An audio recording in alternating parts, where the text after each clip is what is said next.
Hello everyone.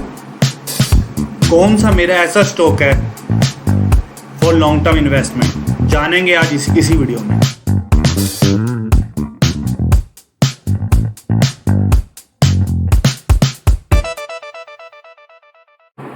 Hello दोस्तों, जो आज मैं आपके साथ स्टॉक शेयर करने वाला हूँ for long term investment purpose के लिए, वो अपने ही सेक्टर में वर्ल्ड का लार्जेस्ट है। इंडिया का नहीं, वर्ल्ड का ही लार्जेस्ट है, जिसका कोई पीयर कंपनी नहीं है। इंडिया में कोई पीयर कंपनी नहीं है। वर्ल्ड का लार्जेस्ट है, जिसके फाइनेंशियल्स इतने स्ट्रॉन्ग हैं और ऑपरेटिंग मार्जिन आप हैरान हो जाओगे, उसका मोर देन 50% उसका ऑपरेटिंग मार्जिन है। ऐसा स्टॉक मैंने आज आइडेंटिफाई किया है फॉर लॉन्ग टर्म इन्वेस्टमेंट के लिए। तो आपको भी अगर ये स्टॉक पसंद आए तो आप भी कमेंट बॉक्स में नीचे लिख के मुझे बताएं कि हाँ आपको पसंद आया, और लाइक और सब्सक्राइब का बटन दबाना ना भूलें। चलो मैं आपको इंडस टावर दोस्तों, तो आज हम बात करने वाले हैं इंडस टावर स्टॉक के बारे में। जैसा कि आप जानते हैं कि इंडस टावर का business setting up, maintaining and operating wireless communication tower में है। जैसे हम देख सकते हैं कि यहाँ पे इसका जो 1,85,000 कंपनी के टावर 3,35,000 लोकेशंस पर हैं। और तो और इंडिया के ये कंपनी इंडिया की ही नहीं, वर्ल्ड की लार्जेस्ट टेलीकॉम टावर बन चुकी है। इसके कस्टमर भारती एयरटेल, जियो, वोडाफोन आइडिया, BSNL, MTNL जैसे टेली कंपनी के ऑपरेटर्स हैं। ऑलमोस्ट सारी कंपनी के IT कंपनी के ऑपरेटर्स इसी के ही कस्टमर हैं। तो ये एक बहुत बड़ी ग्रुप कंपनी बन चुकी है after merger with Bharti Infratel limited. ये कंपनी की ये इंडिया की इकलौती ऐसी कंपनी है जो इस स्केल पर काम कर रही है। इंडिया में कोई ऐसी और दूसरी कोई कंपनी नहीं है, इसका कोई कंपटीशन नहीं है। इसके फाइनेंशियल्स को देखने के लिए हम आगे दोस्तों, आप देख सकते हैं यहाँ पे इंडस टावर का जो PE रेशियो है वो 8.5 है, जो कि हमें ये दिखाता है कि हम कितने टाइम्स EPS के मतलब अर्निंग के कितने टाइम्स हम उसकी वैल्यू पे कर रहे हैं, जो इसका जो प्राइस चल रहा है मार्केट में। मतलब 8.5 टाइम्स हम उसके अर्निंग के मुकाबले हम उसको दे रहे हैं, जो मार्केट में काफ़ी ज़्यादा महंगा शो नहीं करता, जो काफ़ी मतलब ज़्यादा महंगा नहीं है, इतना एक्सपेंसिव ये नहीं है, ये इतना एक्सपेंसिव नहीं है। और इसका सबसे बड़ी की बात, ये मार्केट में एक लौता ऐसा शेयर है जो इस बिज़नेस में इंगेज्ड है। तो इसका जो PE रेशियो है वो इतना एक्सपेंसिव नहीं लगता। अभी ये 54,000 इसकी मार्केट कैप है, जो मुझे ऐसा लगता है ये करीब 70,000 के अराउंड मार्केट कैप हो जाएगा आने वाले 4-5 सालों में।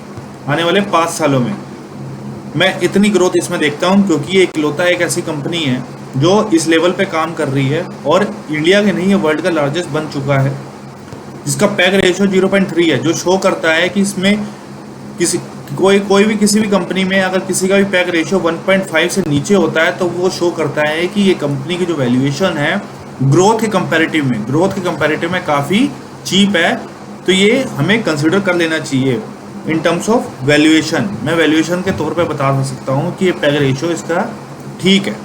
जो डेट टू प्रॉफिट आप देख सकते हो वो 3.10 है, जो ये शो करता है कि जो डेट है वो प्रॉफिट के 3 गुना है। मीन्स कि जो डेट है वो प्रॉफिट से क्लियर आउट हो सकता है इन 3 सालों के अंदर अगर कंपनी चाहे तो।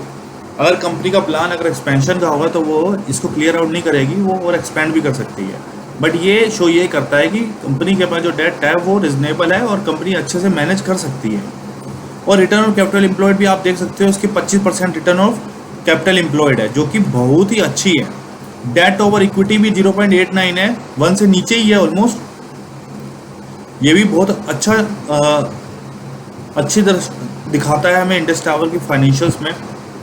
जो 5 इयर्स का ऑपरेटिंग मार्जिन आप देख सकते हो वो 51.58 है, जो कि बहुत ही अच्छा है। मुझे बहुत पसंद आया ये 52% इसका मार्जिन विद डेट भी कम है, और कंपनी का जो पैग रेशियो है और PE वैल्यू भी है, और कंपनी का जो बिजनेस है मोनोपोली टाइप बिजनेस है इंडिया में और वर्ल्ड वाइड भी ये इकलौती ऐसी कंपनी है। ये इसके जो फंडामेंटली बहुत स्ट्रॉन्ग कंपनी है जो दिखती है इंडस टावर। अब आप ये सोच रहे हो कि मैंने कैसे आइडेंटिफाई किया। इसकी आइडेंटिफिकेशन के लिए मैं एक सेपरेट एक वीडियो बना दूंगा कि मैंने इसको कैसे ढूंढा, ठीक है। तो अब मैं इसके आगे इसके फाइनेंशियल्स पे बात करता हूँ। जो इसके मेजर कस्टमर, जैसे मैंने आपको बताया था कि major customer Bharti Airtel, Vodafone Idea, Reliance Jio, BSNL, almost India के जितने भी टेलीकॉम ऑपरेटर्स हैं वो सारे ही इसके कस्टमर बन चुके हैं, क्योंकि एक इकलौती ऐसी कंपनी है जो टावर में एंगेज्ड है, टेलीकॉम टावर्स में। अब एक ये आर्टिकल आया 3 जून को, ये पब्लिश हुआ था 3 जून को,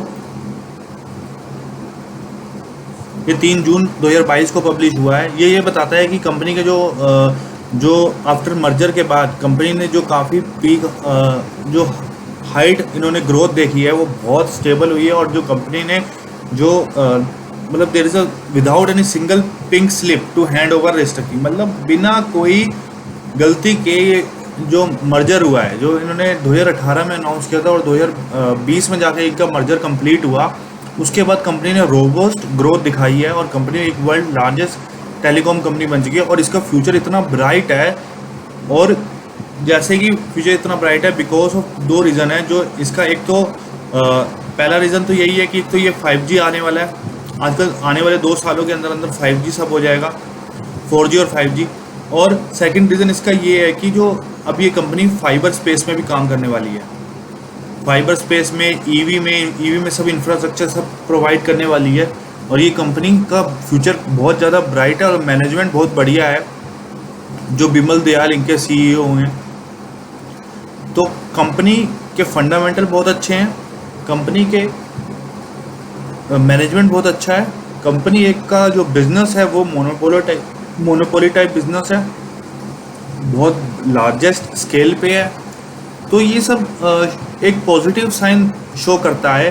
तो हमें इन्वेस्टमेंट करने पे इसमें मतलब एक जो झिझक होती है कि जो हम इन्वेस्टमेंट लॉन्ग टर्म इन्वेस्टमेंट के लिए हम किसी कंपनी को आइडेंटिफाई करने के लिए हम जो सोचते हैं कि करें ना करें, क्या होगा, डूब जाएगा, तो ये जो सारे जो इंडिकेशंस हैं ये एक कवर अप कर रहे हैं, मतलब ये एक तरह का हमारा डर बिल्कुल हटा रहे हैं for making any investment in long term Indus towers में। तो मुझे काफ़ी बहुत अच्छी पसंद आई, आपको भी अगर पसंद आए तो आप ज़रूर इस पर इन्वेस्ट करें, बट ये मेरी राय नहीं है, आप ज़रूर अपना ड्यू डिलीजेंस ज़रूर करें, उसके बाद ही आप इन्वेस्ट करें। ये इसके हम P&L को आप देख सकते हैं, आप इसका जो ऑपरेटिंग प्रॉफिट देखो, 2011 में 3000 था, 2022 में देखो आप 14,000, 21 में 7 से 14, ये कोविड पीरियड था, ये कोविड पीरियड था। उसके बाद देखो रोबस्ट ग्रोथ कोविड के दौरान में, और आप ये देख सकते हो नेट प्रॉफिट देखो कितना कंसिस्टेंटली बढ़ रहा है, एक भी ऐसा साल नहीं है जिसमें इसको लॉस हुआ हो, कंसिस्टेंट प्रॉफिट ग्रो कर रहा है।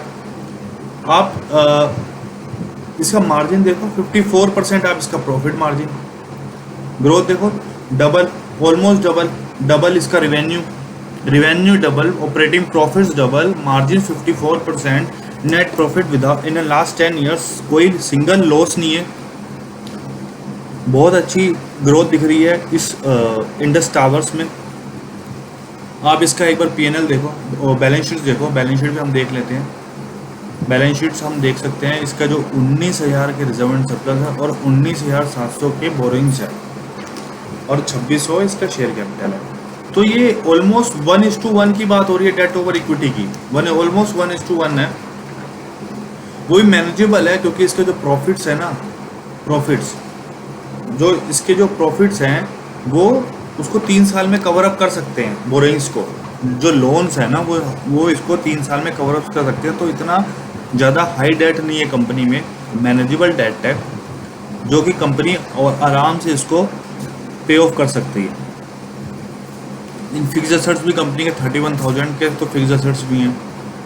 तो कंपनी काफ़ी फंडामेंटली बहुत स्ट्रॉन्ग कंपनी है। इसके पीयर्स की भी देख लेते हैं। पीयर्स तो मैंने जैसे आपको बताया था कि कोई पीयर्स ही नहीं है इसमें। एक सीओ टेलीमेटिक्स दिख रहा है जो लिस्टेड है हमारे इंडिया में, जिसका तो कोई कंपैरिजन नहीं है। वो 389 मार्केट कैप है, उसका 54,000 मार्केट कैप है। तो ये इंडस टावर मुझे बहुत पसंद आया कि जिसके फंडामेंटली इतनी स्ट्रॉन्ग कंपनी है, फंडामेंटली बहुत स्ट्रॉन्ग। बहुत स्ट्रॉन्ग कंपनी फंडामेंटली। जो मोनोपोली टाइप बिजनेस है, मोनोपोली वर्ल्ड की लार्जेस्ट बन चुकी है। ऑपरेटिंग प्रॉफिट मार्जिन ओसम, मतलब बहुत बहुत फैबुलस इसके फंडामेंटल्स हैं, बहुत फैबुलस। तो अगर आपको ये स्टॉक अगर आपको भी पसंद आता है तो आप कमेंट करके ज़रूर बताएं, और आपको अगर मेरी वीडियो अच्छी लगती है तो आप ज़रूर कमेंट पे ज़रूर लिखें कि मुझे मज़ा आ गया। यस, आपको कमेंट पे लिखना पड़ेगा कि आपको मज़ा आ गया। मैं ऐसी ज़रूर वीडियो और भी बनाता रहूँगा, और ऐसे ही और भी स्टॉक आइडेंटिफाई करता रहूँगा आपके लिए। अगर आप को ये स्टॉक पसंद आया तो आप ज़रूर कमेंट करके मुझे बताइए, और ये भी बताइए आपको वीडियो कैसी लगी। ठीक है, आने के लिए आगे के लिए वीडियो अपडेट्स देखते रहिए।